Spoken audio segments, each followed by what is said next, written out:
Kita na tao dinhi sa kalibutan, diin kita gianat sa paggunit og hugot sa atong mga seguridad og material nga mga kabtangan. Kita mitugot nga ang naandang binuhatan sa kadaghanan maoy magdiktar sa atong kinabuhi. Ang mga butang gihimo natong relihiyon.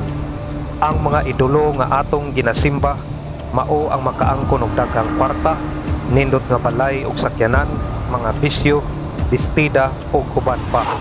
Ug sa hilabihang pagsubsob nato sa atong mga kaugalingon sa pagpaningkamot niining mga walay unod, mas hilabihan pod nga nangahimo kitag susama niining mga butang nga atong ginamugna, mga produktong gigama kaysa sa pagkahimong tinuod nga mga tao. Ikaw nahimong dili na mao, usa pagmata kay gipakilig ra kaniya na siya'y laing gihigugma.